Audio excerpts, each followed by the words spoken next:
It's Cookie Monster, everybody. Yep. Me. Oh, look at Angela. She's making it happen. Well. Oh, well. Do you have a memory foam pillow? Get a memory foam pillow. Isn't there a thing called My Pillow? Probably. Hello Hey! I want to go back to Brooklyn. There's a song. The last exit to Brooklyn. What a depressing movie that was. Is that a depressing song? It's a great chorus. It's a good song. Turn around. That's just not fair. Depressing songs are not supposed to have good choruses. Yeah. And it sounds like a train coming through. At least the one I know. Okay. Super Tech says hi again. Okay, so how hot is it over there, Aaron? It is really, really hot. It's not even the heat, it's the humidity, as they like to say. It's like 85, but it's sweltering. It's like Feels like? It's like the rainforest. Did you say he was in Brooklyn? No, actually, I'm in Long Island. But, I haven't been to Long Island, but I've felt Manhattan's humidity, and I get you. Although I'm still here to tell you, worst humidity I've felt in my life? Yeah. Cleveland, Ohio. And there's no escape. Yes, no escape. I'll take the pageant. Da, da, da, da. Not to Cleveland. I don't know a song about Cleveland. I know a song about you, but I can't remember it. It was on the Drew Carey show. Cleveland Rocks or whatever the heck it was. Okay, how do you properly say Long Island? Hold on a second. Island. His computer's gone away with him. No, I'm back. Oh, there he is. Yeah. Okay. Aaron, can you pronounce your name, please, for us all? Yes. Kupferberg. Okay, your turn, Angela. Say that. Kupferberg? Right. Good with Although, man, when you were a kid, that must have been just evil. Oh, yeah. It was painful when I was growing up. But, hey, I'm still here.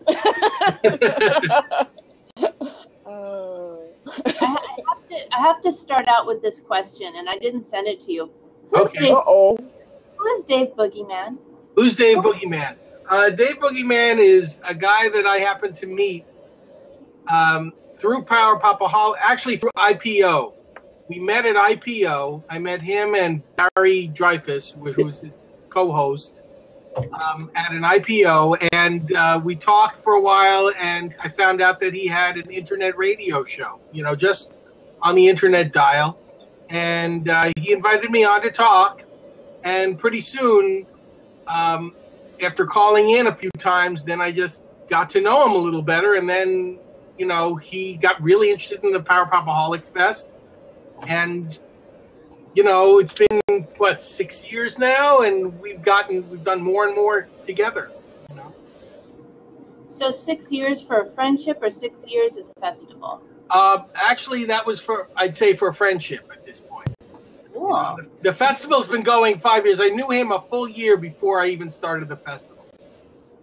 Cool. Yeah. I have your questions right here, so. Questions. I didn't give you any questions. I'm just winging it. Just always good. prepared. You can wing it. I'm semi-prepared. Yeah, I'm sorry. I have to play a joke on you. As everybody at the Fabulous Playground know that those questions are all bogus. It's a joke. Yeah. We're We're going to start with some difficult math problems. News to me. This is like going to the SAT and finding out that News to me. I've had to answer them. Exact same time. No, keep going. How many chickens are left? Yeah. Ed's the bus driver. No, just kidding. Right, people get on the bus now. We're going to stick to the script. We put a lot of thought into these questions, Aaron, and thank you for joining us. Sorry I'm running a little bit late. We've got a couple overlapping events that are occurring right now. So if you see me pop in and out, then you'll know exactly why. But let's go ahead and kick things off. Yeah, I know you've had a burning question to ask Aaron for a while. Well, I think Aaron already answered a little bit of it, but really just kind of hoping, where was that moment where you like lying in bed at night, sleepless, said, hey man, and it just came to you? Were you like making some coffee? Were you climbing Mount Everest? Where was the moment where you said, I got to do a Power Popaholic festival and I'm going to make that happen? How did that happen? All right, I'll give you the brief history, actually, of Power Popaholic Fest. What happened was I had called in to Dave's radio show, which is basically calling his house. And I was talking with him. He had a guest in his studio at the time, a man by the name of Scott Bittner, who's with a band called the Heartless Devils. And we were all bitching and complaining about how, IPO only comes to New York once a year. It comes in November, usually, and then it's off to California, and then it goes all around the country. I said, It kind of sucks that you can't play we have to wait till November. Can't we get another festival going? And Scott Bittner kind of talked to me. He's like, why don't you start one, you big mouth? And I'm like, he almost dared me to do it. And I was like, okay. And then I arranged with him like the logistics. I said, well, what club can I go to? And we found a club on Long Island where he actually had played before, and he knew the club owner. And got in touch with the club owner, got in touch with a few other bands who were willing to come out there in the middle of nowhere, which is, it was like Port Jefferson, New York, at a place called Lulu's. Still there, by the way, but I felt so bad for the bands that came out that first fest. We didn't have much of a turnout. I think we had maybe 12 people show up. And the bands had to take the Long Island Railroad all the way in. And they played their hearts out, and they did a great job. And then they left, and it was like, oh, my goodness, we got to go to a place where there are more people. And that's what we did. Then we ended up moving to Brooklyn because there's a happening scene in Williamsburg and in Park Slope. So we ended up moving from Long Island to Brooklyn at that point. And by the time things got rolling, Dave got very involved. He was like usually there at the venue because I usually get stuck in traffic going from Long Island to Brooklyn. So he'd get there first to make sure everything's okay in Copacetic. But also he helped, tell other bands that he interviewed, hey, do you want to be in a festival? Aaron's got one. And, that's how I got in touch with some of these bands and got them into the festival to begin with. Very cool. So that's how it started. You probably already answered this question, but how long are you natively from Long Island? What's like your history, like background, like where you're from and all that good stuff? All right. Well, I'm Long Island native. And, I've been blogging PowerPopaholic.com at this point. It's been like 20 years. It's been forever. I've been blogging since Blogger came up. And I've just been doing it so long at this point. I look back and if you look back on the archives in the site, you'll see how far back it goes because you can still access my first reviews from 1996. And I was just like, oh my goodness, And yeah. Wow. They didn't barely have websites back then. Right. It was a new platform at the time. Right. News groups or like threads that people would talk on, right? And like kind of like message boards, kind of. Really more more not as user friendly as they are now. Yeah, no emoticons. You actually had to type out your emoticons using like a So you probably have a really good following since you started before like the wave hit and everybody. Yeah, that's true. Well, now, the following is pretty good. The traffic's decent. It's about 200 people a day, roughly. Every day at least 200 people. Sometimes, depending on the subject matter, if it's somebody popular, then it's a lot more. But that's around the average right now, and it's still a niche, but it's a dedicated niche. Yeah, passion. I was trying to make out your T-shirt there. It looks like it could be the Beatles, but I can't really tell for sure. Yeah, it's definitely the Beatles. There you go. Union Jack action going on. So while we're on the subject of the Beatles, just real on a quick aside, favorite Beatles record? Abbey Road. Wow. Okay. You know, most people, it's one of the always considered one of the best, but not a lot of people usually pick. Yeah, a lot of people will pick Rubber Soul. They'll pick, you know, another one. I happen to love side 2 Abbey Road, the McCartney side. Actually, the McCartney, you know, songs that like are strung together. It's just my favorite piece of music overall. That's great. Okay, so it's the songs. It's not the invisible girl walking by. I just want to clarify that that's why. Yes. That invisible girl walking by. Okay. I just want to clarify that. It's not a big deal. It could be the music, but it could be the artwork. Now, I have and to the say, picture, though. Yeah. Whoa, what was that? I suddenly really want to hear Elsie about the White Album. Oh, it's white? It is. It's white. It's white. On it. it's totally white. Minimalist. White on white. It is a thank you. I can't say minimalist. Minimalist. Minimalist. You have an artist on the show to answer that. Okay. Okay, I'm. All right, so we got off track a little bit. It's okay. It's okay. While we're talking about Abbey Road, I'll throw another curveball at you. Actual Silverhammer, thumbs up or thumbs down? Thumbs down. I know you can. I have to put it in the same category as Octopus's Garden. Kind of like, I like Octopus's Garden. I'm a fan of that one. See, that's not one of my favorites. But what I did to make lemonade out of lemons, or is it lemonade? Lemons out of lemon. Okay. Get the lemonade. Okay, whatever. Anyway, what I would do, so that I would pay respect and listen to the song, I drew a cartoon of it. Okay. Yeah, it looked like an 8-year-old, but I was 16. But I works. Yeah, it's about what they would have done. I used to color songs. That's so irrelevant. Okay, so let's move on to questions here. Okay, and that's true, actually. I used to do that. Aaron. Yes.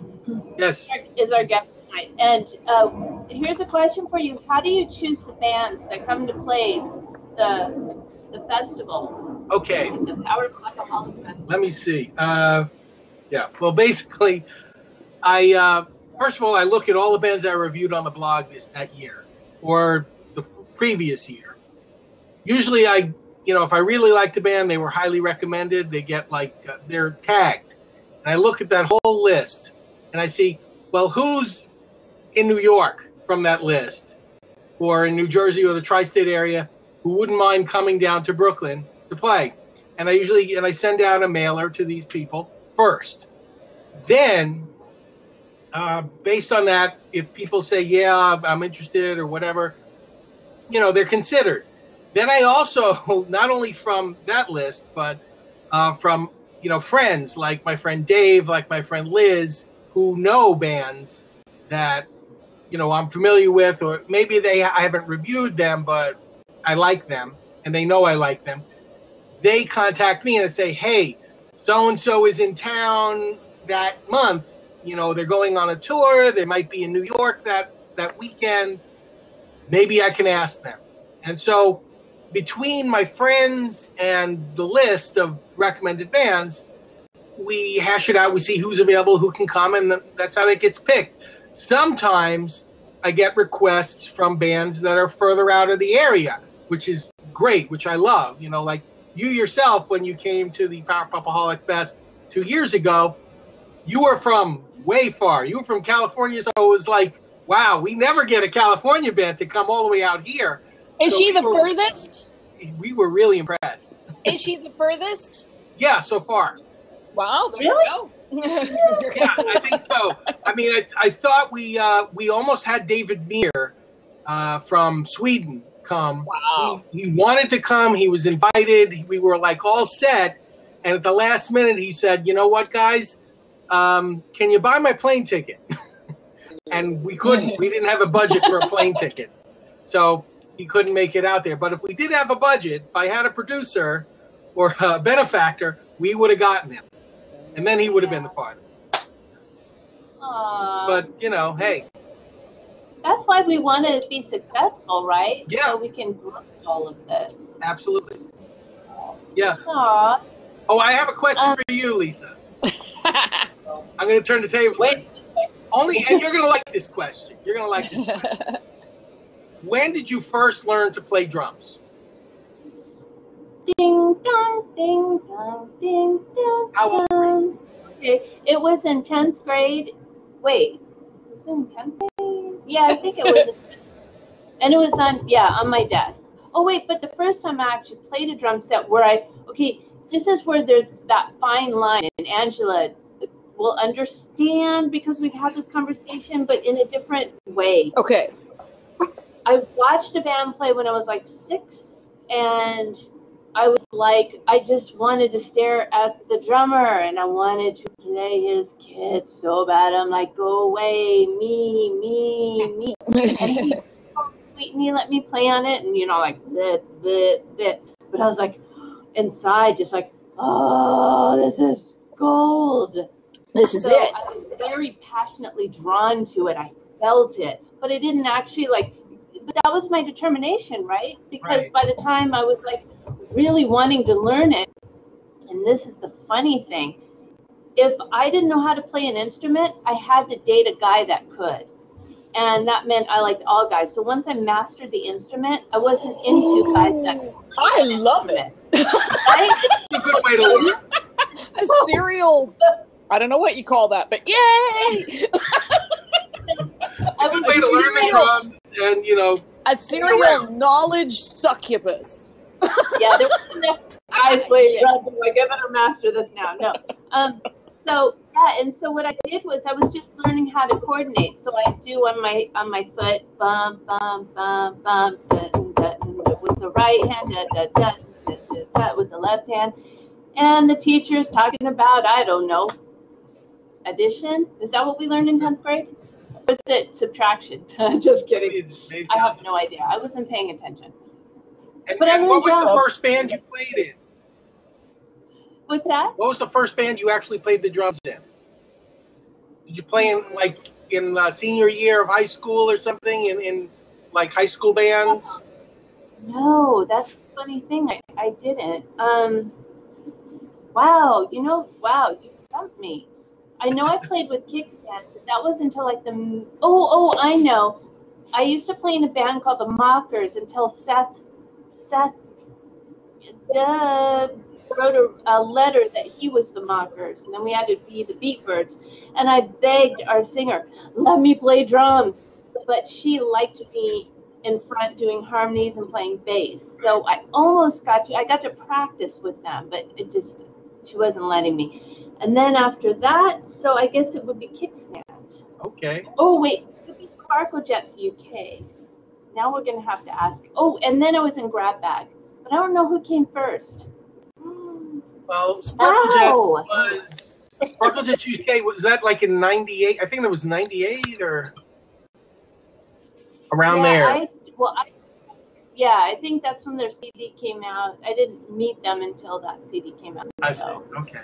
Yeah, that would have been 90. Okay, so it's either Grab Bag or Kickstand USA. Got it.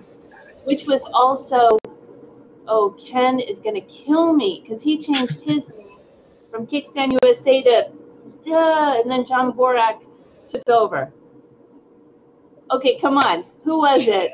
Trivia question. Whoever wins gets a hug from me someday. Receiver. Oh, I get to hug myself. Receiver. Okay. That's wait. Ken West. Wait. Who was lead guitarist and receiver? Yes. O'Brien. It wasn't Robbie. Wasn't Robbie Rist in that as well? No, but one of his bandmates was. Okay. And he was the leader. What is his first name? O'Brien. Somebody O'Brien. Come on, Randy. Is it? Will O'Brien. Okay. You guys, I'm like, you're hot. Wow. You're on it.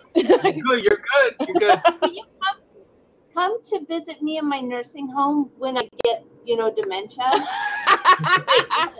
No, not then. Come before then. We'll be playing tricks on you by the time you're over there. We'll be, yes, it's chocolate pudding. Don't tell anyone. Love it. Okay. All right, you can go back to questions if you like. Yeah. Okay. So this is about Aaron.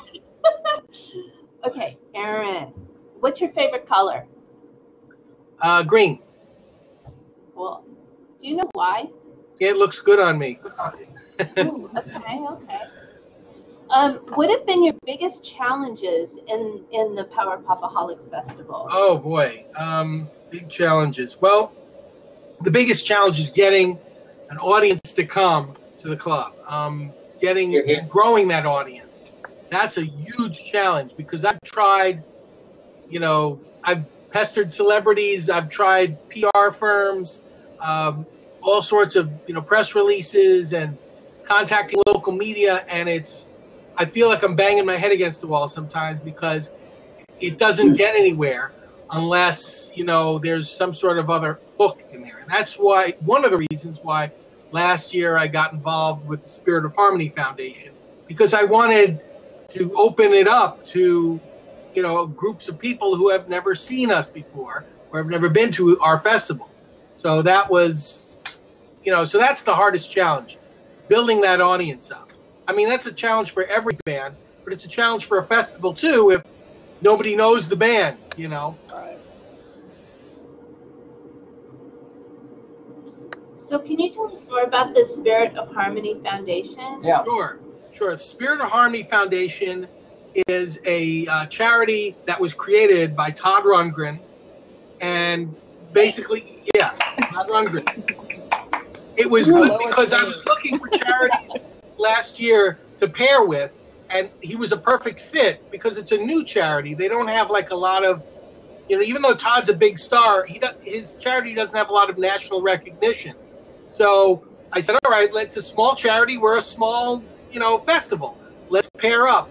And I spoke with the executive director, and we emailed back and forth, and he agreed to, send me some materials. So I handed out like postcards at the door explaining about what the, Spirit of Harmony Foundation was. And what it is a advocacy group to get music in schools. Basically, if you look around, a lot of public schools are eliminating music programs, eliminating the use of, it's kind of like art classes now as well. It's an endangered species in the public school system. So what the Spirit of Harmony Foundation does is advocate for, music classes. They help buy instruments for music programs that don't have them. And they, will lobby school boards as to why it's important to have a music program. So I felt it was a good and worthy project, and it fit in with us because we're all about promoting music. So it worked out really well. I actually had another charity donate to the foundation through our Popaholic Fest, and we were able to give Kevin Elman, who is the drummer of Todd Rundgren's band, who appeared on stage to accept the check and to talk about the festival, and the foundation together. It was a great moment. Did you, by chance, tape that? I have a photo. I don't think I have video, but I have a photo of me and Kevin Elman, and showing the check on stage. And they might come back next year as well. Only because it's a it's a PR opportunity for them. And the guys who are in the foundation, they have people in all over the East Coast, but there's a few guys who live in Brooklyn, so it was easy for them to come to the festival and make an appearance. Very cool. Very cool.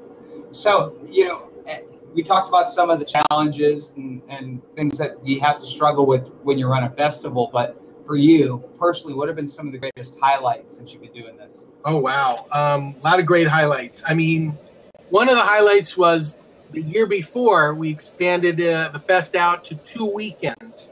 This was another dare. Dave the Boogeyman dared me. I bet you could do it 2 weekends. We'll get twice the amount of bands, and it'll be bigger. And we did that. We had a Power Popaholic Fest one weekend, and the following weekend we had Son of Power Popaholic Fest. And we got a lot of bands, and I was completely burnt out and exhausted when it was all done, but it was a great time. Another highlight was last year's fest. We had an entire group section of musicians from Pennsylvania. We had basically the Jelly Bricks, Cliff Hillis, Stephen Lawrenson, all from Pennsylvania coming to play one night at the Rock Shop, which was awesome. And incidentally, at the end of that show, the end of the fest, the son of the fest, I met Paul Collins, who came in the audience and sat with us and watched the whole show. And afterwards, he came to me and he says, "Why aren't 100,000 people here? There should be like a packed room of like music fans here because this is what they want." Just letting them know. It's a good question here from the audience as well, from Randy. Hey, would we go again? We'd go every year if we could. What if we didn't say yes to that, though? So you know what? No, we wouldn't. No. I'm dying to get back we to were just Brooklyn. talking about it tonight, actually, at dinner, just saying, man, we got to get back. Which is funny because the bass player of our band that was not our bass player back then was really envious when we went. Yep. Not envious of us, but wished he were with us. And now he's in our band. Yeah. It's pretty cool. Well, cool. I mean, you know what? We frequently have people who have been at the fest skip a year or two and then come back. I mean, we've had the Gripweeds twice. We're trying to get Lanny Flowers to come back for next year. Oh, we'd love to have you guys if you were in the area. You know, no commitments need to be made, but you know, we've had challenges back and forth with the festival, and this year we're at I would say a better venue at this point. Bar Matchless is our venue now, as opposed to the Rock Shop, where it's a little more laid back. There's not as much pressure, I think, for bands because it's a little bit of more of a smaller space, slightly. Okay. It's a different stage, you know. Yeah, I want to really experience Brooklyn. I remember getting pizza after we were the there show. for about 10 hours total, top. Yeah, we drove there and we drove out. I was a bit cheated. I felt me too. I still have not had a proper New York experience, and I've been there 3 times. And wow, I don't understand how to eat New York pizza. It drives me crazy. I was so frustrated in the back seat. I was like, I don't get it. We gotta take you to some real pizza places when you come back. Yes, we'll take you to some real good New York pizza. Yeah, because I got 2 slices and I thought one wouldn't be enough, and these things were huge, so I asked him for a whole box, and I'm like, what am I supposed to do? Yeah, it was funny. Yeah. I was driving all night, so that wasn't funny. And then we drove the wrong way, which put us for a good hour. For an hour. Oh, somebody asked, when's the next Power Popaholic Fest? Well, most likely it will be in June. That's, so nearly a year. Yeah. Yeah. When we were there, it was in August, right? Yeah, that's right. Right. I've tested out a few other, August and September I've had in the past. I found that September is just too crazy. Even though people are back from vacation, people are too into back to school. Right. There's like holidays during the first week or 2 of September, and it was just too crazy. And then I found in August, like right before the Labor Day weekend, it was still bad because people weren't back yet. So I figured the end of June is probably better for me because at that point, kids are just getting out of school. People haven't committed to go away for like a month, like they do in July. And so the end of June is like the best spot. And also the Bar Matchless is very accommodating. So they didn't sort of push me into one, month or weekend or another. They were very flexible. So that's partially why I moved the fest then. Cool. That makes sense. That's great. Yep. So, hey, I found a YouTube video. You want to see the commercial that we had for this year's fest? I want to see. I'll play it. Let me see if it works. Ooh. Is it working? Something's happening.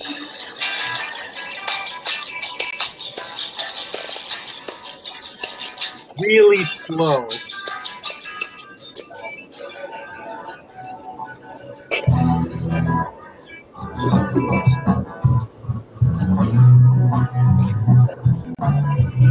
Is it choppy for you?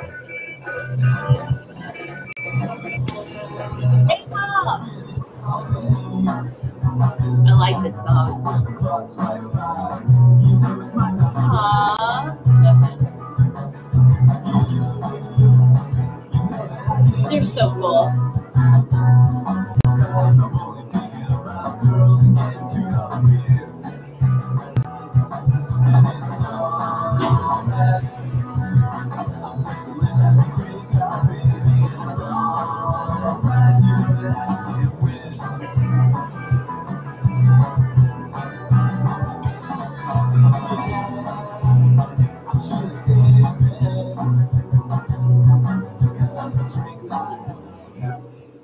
Yay! Awesome. Okay, that worked. Cool. Yeah, you want to know the irony about that commercial, though? The connection never made it to the show. They never made it. Yeah.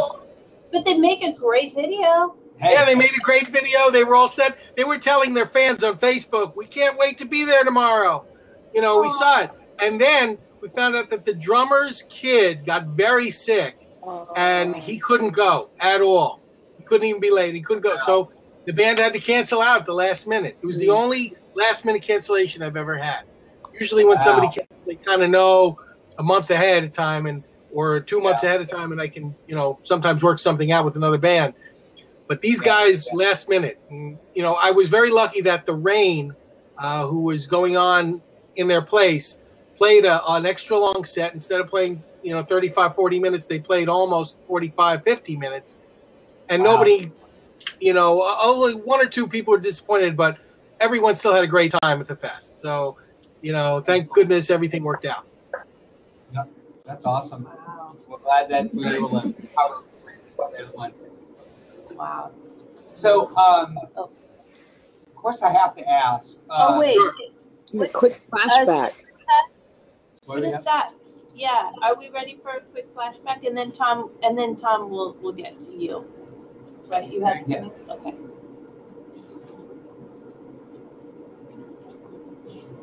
Well, you can ask while they're signing on. Did you have something to add? Oh yeah. So, how do you when?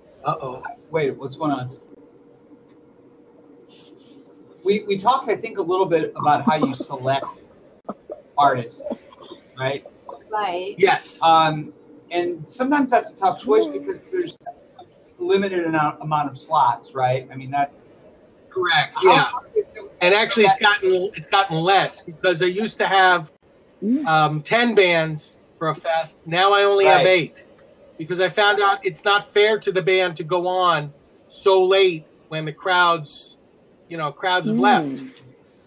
So that puts you in a spot where it's like you're going to have to say no sometimes. And maybe next year. Absolutely. Yes. I've had to turn down 2 or 3 bands every year. I turned down at least 2 bands. Wow. Every year. Wow. Your job, and that you probably classify that as one of the harder aspects. Yeah, that's tough, especially when a band is really enthused that really wants to be in the festival. And especially if I give consideration for 3 things when it comes to selecting from the whole group. Oh, that's very good. Thank you.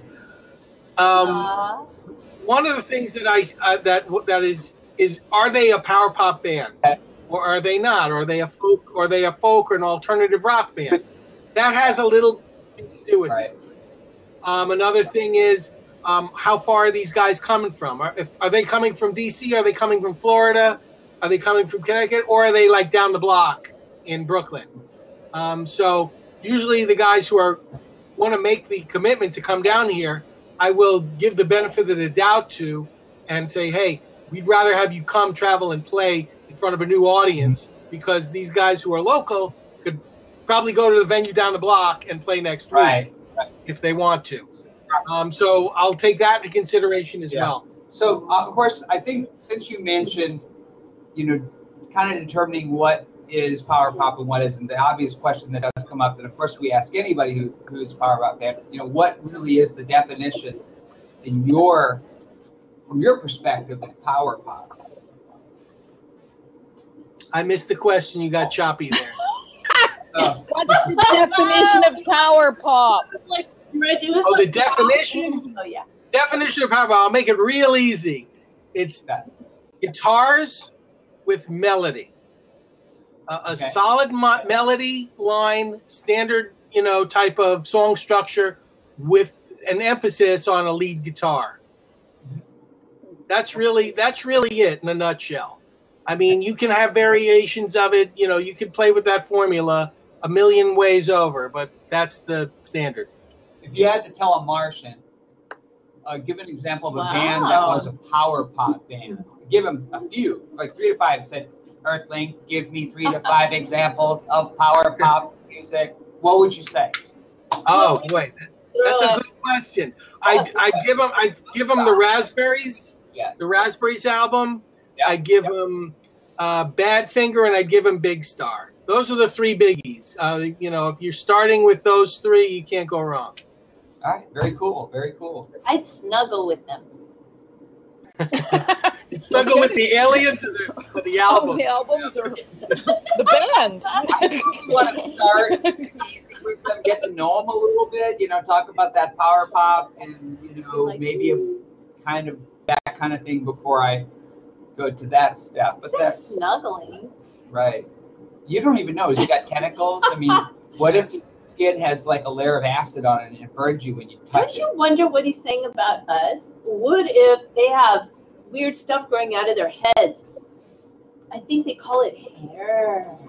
Ooh. I probably want to talk to them about that kind of stuff before I snuggle with them. But that's just me. I'm an old prickly pear. Those are great answers, by the way. Yeah, great answers. Good job on that one. You passed the test. Great. It's a serious question, though. Sure. What a is Barbara Walters question? Barbara Walters question. Get the hang. Do an accent, What is the biggest payoff you get? Is that how she talks? I don't think she's quite that animated, but if you could drop the W's.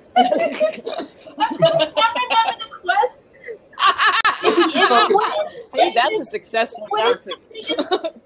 What is the biggest payoff you get from doing these festivals that you do? Okay. Legitimate question. The thing you do. That thing you do. That thing you do.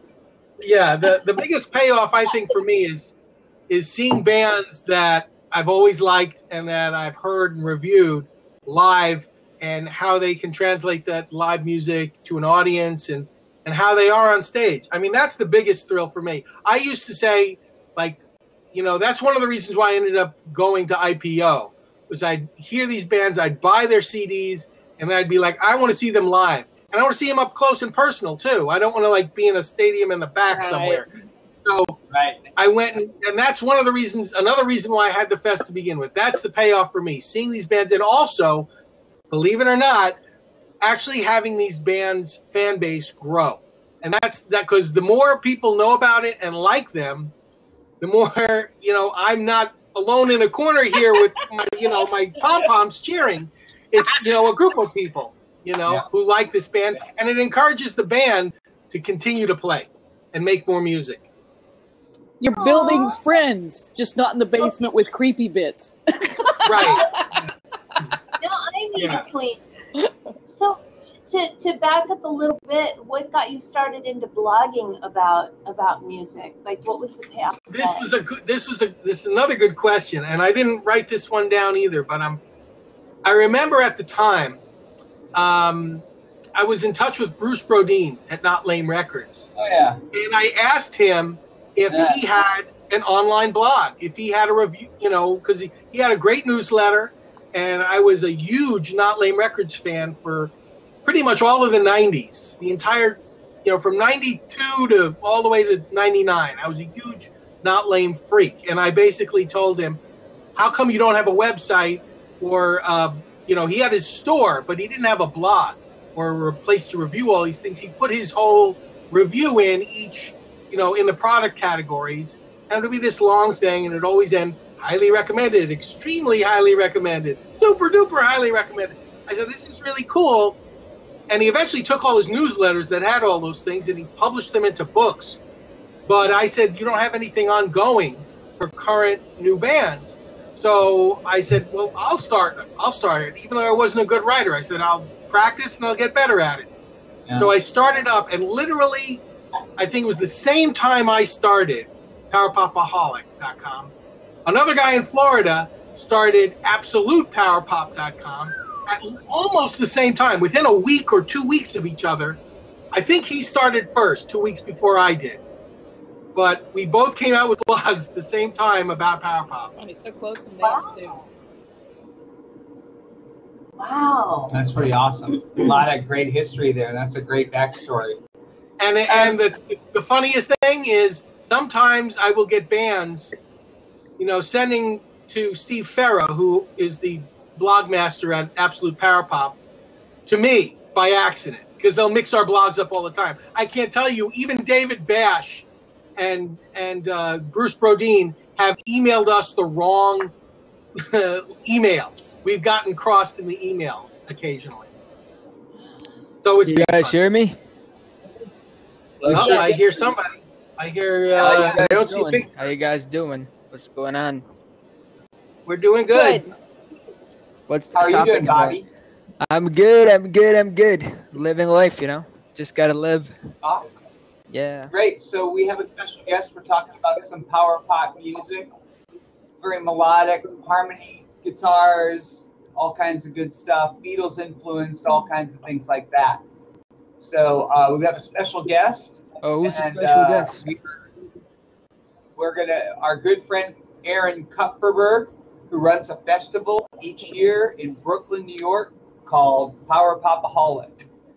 And each year he gets 8 of the world's best power pop bands to come out and rock the weekend. So it's a pretty cool event. We're just asking some questions. And yeah, because I think that a lot of this music it was really huge back in the 60s. I mean, we had all these top 40s, top 50s, 100s.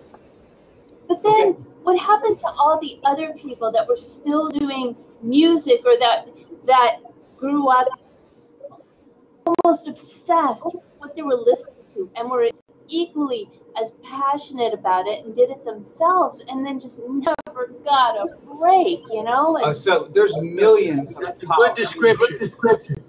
You will never, still, I'm discovering bands all the time that had just great songs, and they were just around for a few months, maybe in the late 70s, maybe a lot of American bands in the late 70s and early 80s that nobody knew about. We had some local ones in Richmond were phenomenal, and nobody knows about those bands, and they were all over the place, just putting up tons and tons of great music. So having stuff like the blogs that you mentioned and festivals like this. Right.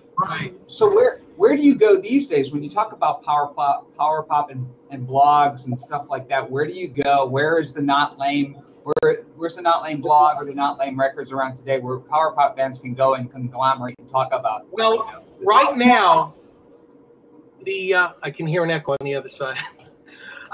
Right now, you can go to the one record company that still has this stuff is Cool Cat Music. They still distribute power pop as their, as one of the primary genres that they do. That as far as, learning about other bands, I basically go on Facebook, and there's a couple Facebook groups that you could look at that specialize in power pop, not just mine, but there's, power pop lovers, there's power pop only, there's a whole bunch of Facebook groups.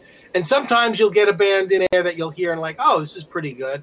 And you'll spread the word. And that sometimes I come about reviewing bands that way as well.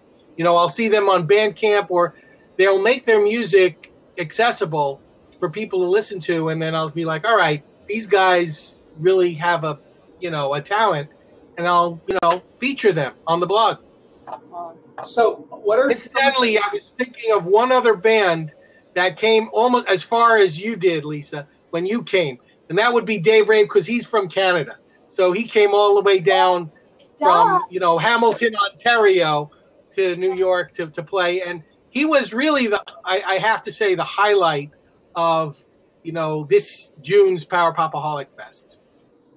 Wow. That's amazing. Brave. There you I have go. to write his name down. Brave. So what's your latest and greatest power pop discovery? Any current bands? We're talking like that are around right now, young bands maybe even. And where did you find them or hear about them? Actually, Dave Rave, you mean? He's been around for many, many years, actually.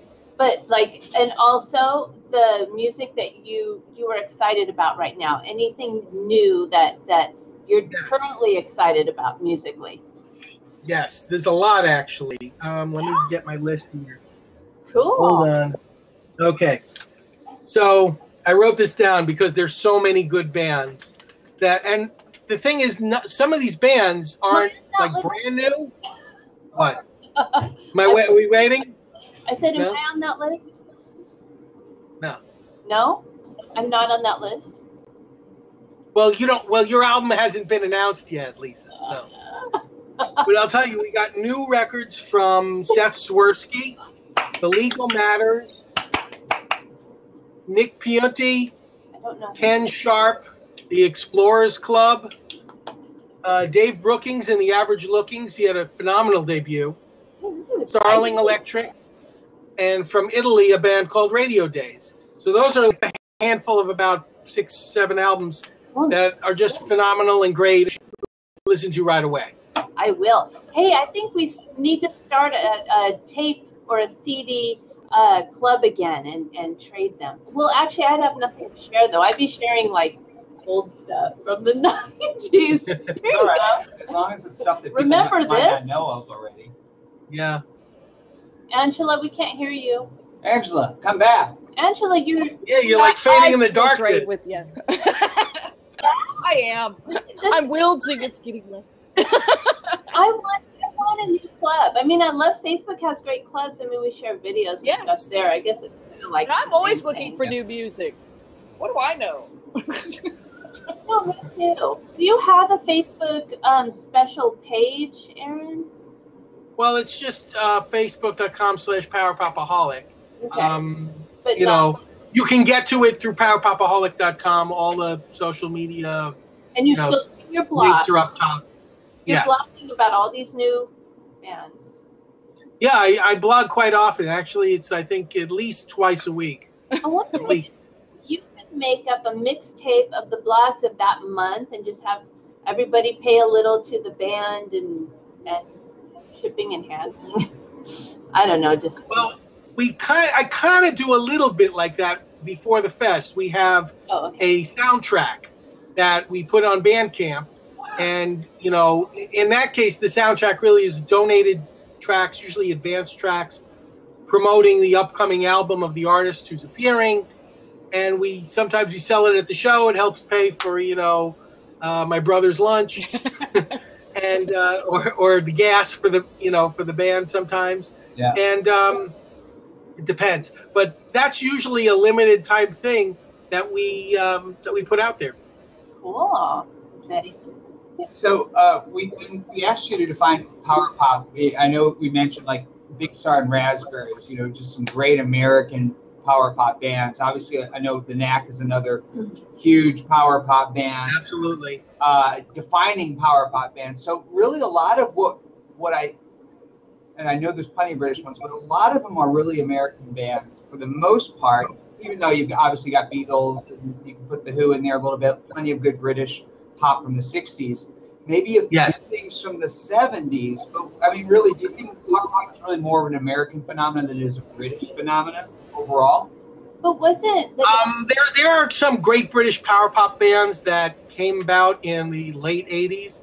I mean, Nick Lowe, Elvis Costello, even though he's not technically considered power pop, played a lot of power pop back in his early days. Sure, yeah. you did have sort of a little spillover with some new wave bands like the Romantics. Yeah. But I think they're American too, aren't they? Or Not they, sure. yeah. I think they're American. They are. Yeah. So, I mean, you could, you know what, the two biggest countries right now where I'm hearing new power pop is actually Spain and Japan. Wow. Oh, you know, those guys basically never left. The fandom is pretty huge over there. In fact, it's so big that people who were, the guys who were in the band Jellyfish, Andy Sturmer and, you know, all the ex-members, they basically stay in Japan for a couple months out of the year to play, and they get huge crowds because their stuff never went out of print.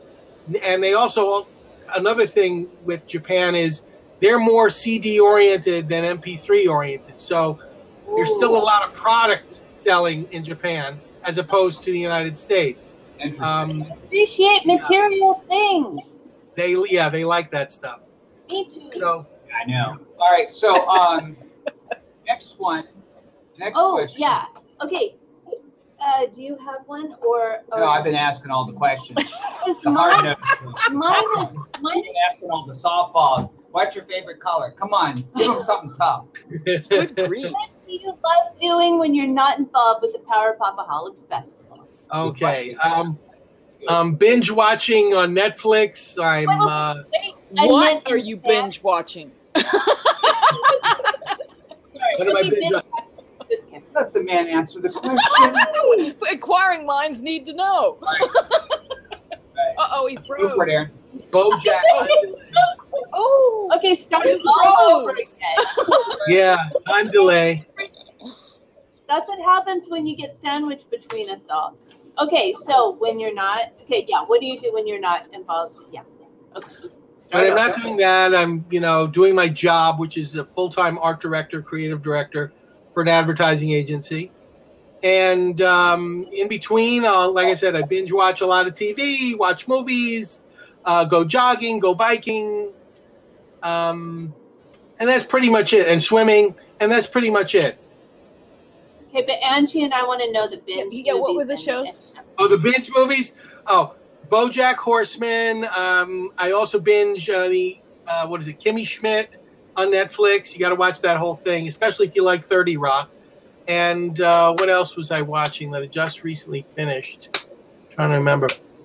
I did, Game of Thrones, which I kind of watched as it was going, but anything I missed, I caught up on very quickly. Cool. We're like 3 seasons. What? We're like 3 seasons behind on that. We just kind of had a Game of Thrones? Yeah. Yeah. Oh, you got to keep up. It's great. It keeps getting better. It keeps getting better. Okay. Do you like comedies, horror, drama, westerns? What else is there? Melodramas. Melodramas or romantics best? I watch a little bit of everything, actually. I'll tell you a movie that I just saw that I recommend that's pretty cool. There is a movie with Sally Field that just came out on, I think, DVD called My Name is Rose, or something like that. I heard. Yeah. Something like that. And Sally Field's the star of it, and she's just phenomenal. It's a great movie. Cool. So hey, I got to stop. Oh, My Name is Doris. My Name is Doris. That's it. Oh, it's a great little indie film about a 60-plus-year-old woman falling in love with a 20-year-old guy. Awesome. Nice. And you had something? Oh no, I just I was going to ask you, because you're a huge music fan and you watch a lot of stuff. You also enjoy music documentaries, and if so, what are some of your favorites? Well, I don't watch too many music documentaries, but there were two that stood out that I kind of liked. One is Whatever Happened to what's his name? Yeah, I forgot the name now. You know what I'm talking about, guy, right? Comedian. What? Never mind. No. Paul Williams There was a Paul Williams documentary that was last year that was really good. Yeah, that was fantastic. And the other one, it just escapes me on Andy Kaufman? the name. No, Oh, okay. no, he was a Powerpuff guy. Okay. It was. Whatever happened to Chris Von Sneerden? Oh, I haven't seen that. Wow, It came out. That was very good because it got to the heart of how hard it is in this business when you're labeled with the Powerpuff, label on you, and you try and make a living at it. Really tough to watch. It's hard.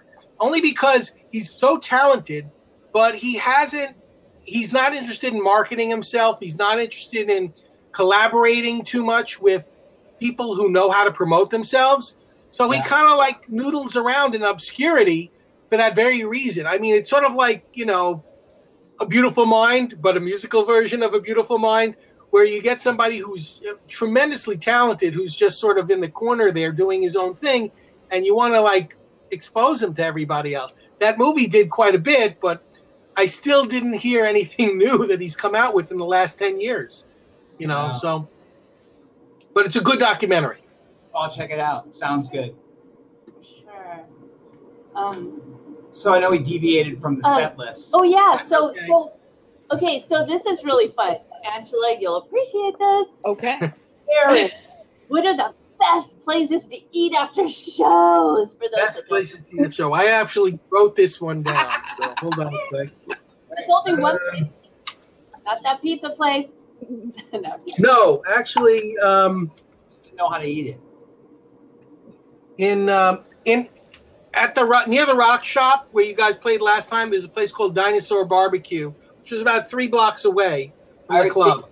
Us about that when we were there. We talked about barbecue places, I'm pretty sure, and unfortunately we ended up going there because I think it was 12 o'clock or 2 o'clock. Oh, it was too late. Yeah. That place is phenomenal, but across the street there's a taqueria. It's a taco place that was also really good.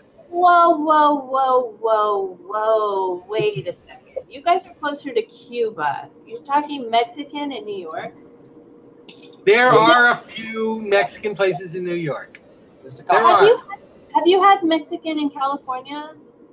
I know it's superior, but I've been to Mexico and I've had Mexican. I can't say that because I haven't had proper Mexican. Well, maybe have I? Yeah, you have.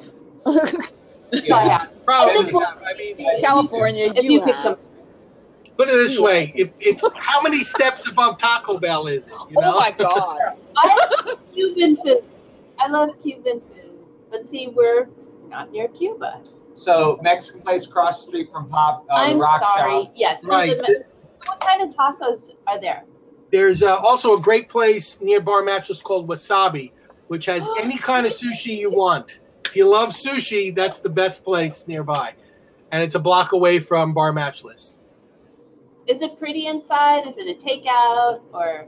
No, it's a sit-down restaurant. It's very nice. It's not a takeout. Details.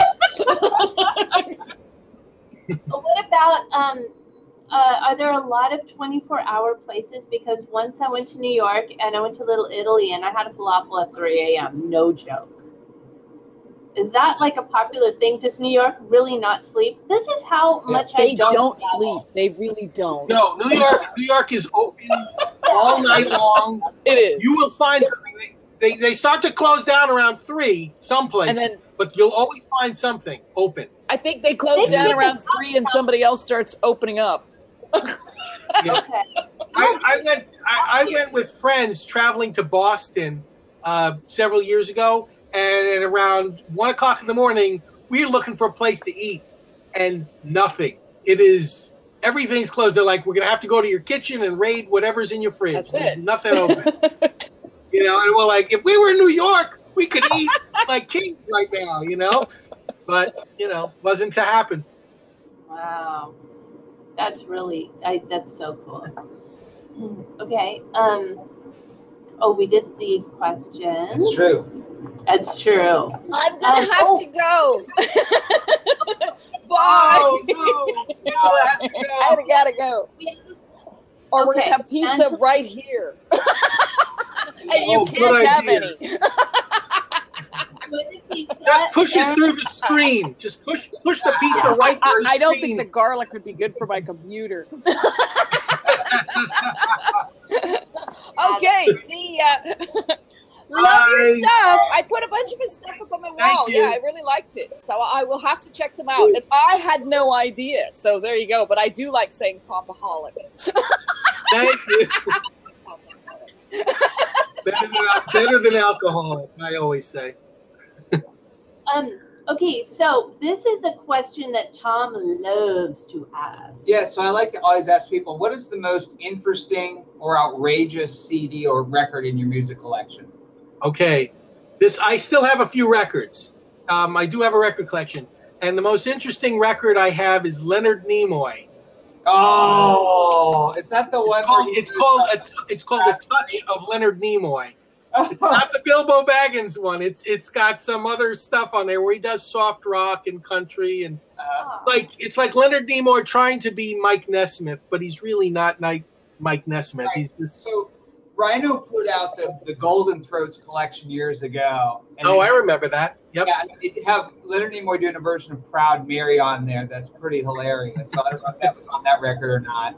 But the William Shatner stuff, everybody knows Lucy in the Sky with Diamonds and right. Man and all that. But yeah, Leonard Nimoy, man, around the late 60s, I guess, maybe, they all were huge stars. And it's like, what do you do when you're at the top and you're just like, hey, let's record an album? Always wanted to do one of those. Well, actors have always recorded these kind of albums, and they're like blatant cash-ins on their fame. Yeah. But the unique thing with Leonard Nimoy is the fact that he didn't suck. Everybody usually does this. It's terrible. Yeah. And he wasn't that good, but he wasn't that bad. He was kind of like, okay, acceptable.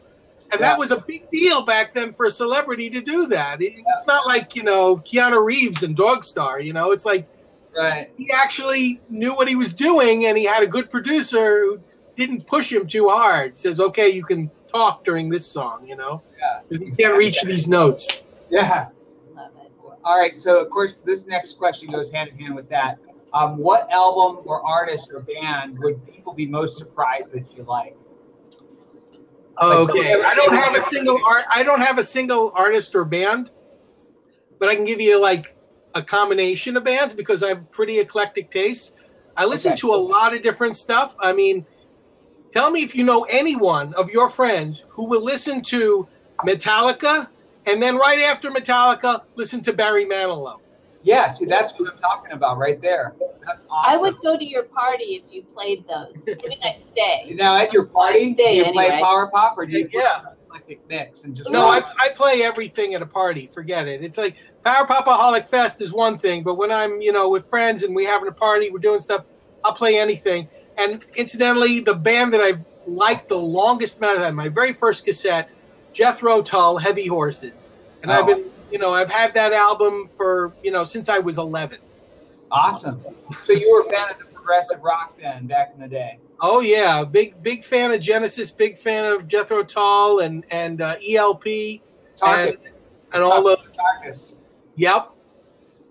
Yeah, I loved all that stuff and then got into more metal. And the only thing that I never, that didn't sit with me was, I guess, hip-hop and...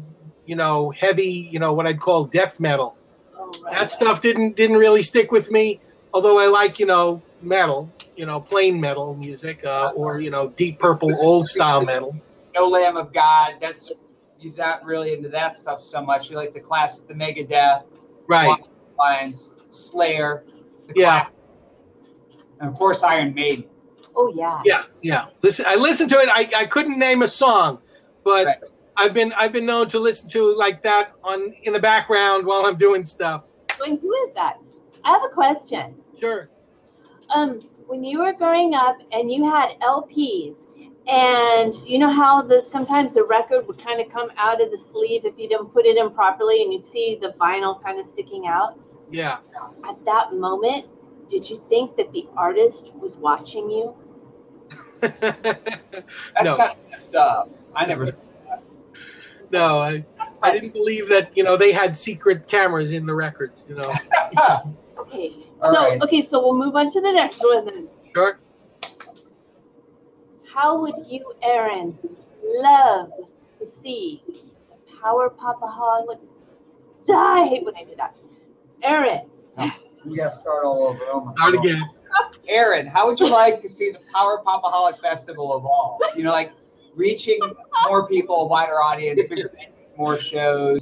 Lisa, he knows how to do it. Why don't you follow his lead? I love your style. You got style, and there's a market for it somewhere.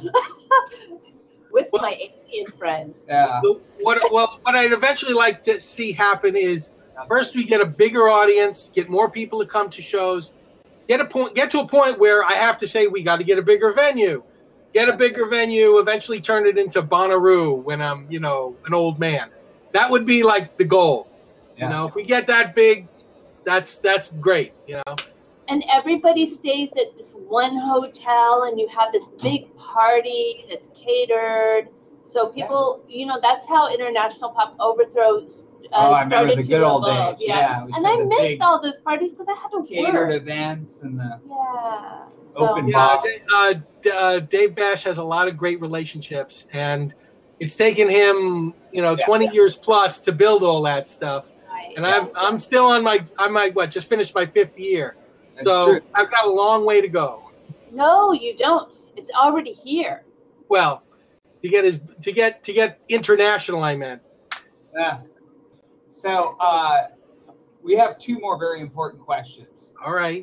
So hang with us because I know we're running a little over, and we'll be respectful of your time because it's almost midnight over there. Actually, it's closer to 11, but that's okay. So we talked a little bit earlier about how you spread the word and those types of things, and so how do you promote? I mean, is it a combination of things like Facebook and Twitter? Like, which ones are working for you? Which ones are just like blogger? 5 years of this? What's a waste of time? Is it when you try to promote shows and draw people out? Well, Facebook and Twitter are like essential. Have to use Facebook and Twitter. You have to, contact local media. That means local papers, the penny savers.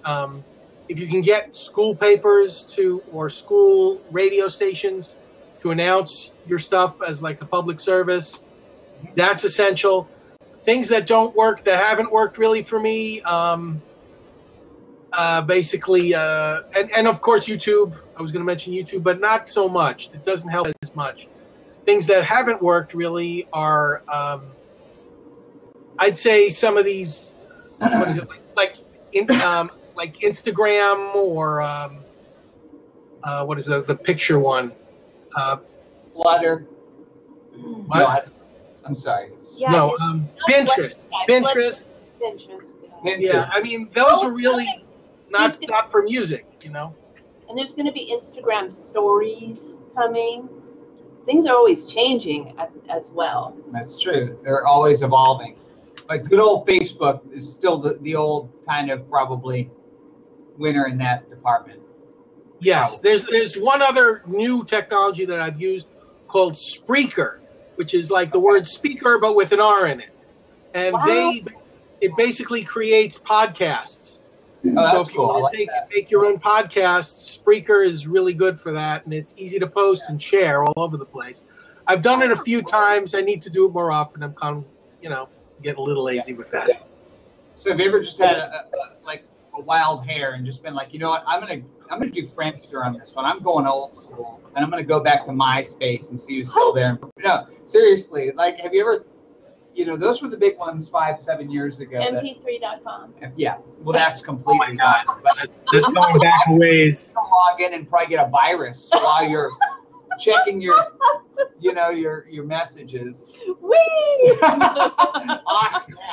I had a MySpace page back then. Yeah. I'm sorry. Oh my God. So wrong. Okay, so this is our last question, and I'm gonna let you ask. Yeah. Okay. All right. Aaron.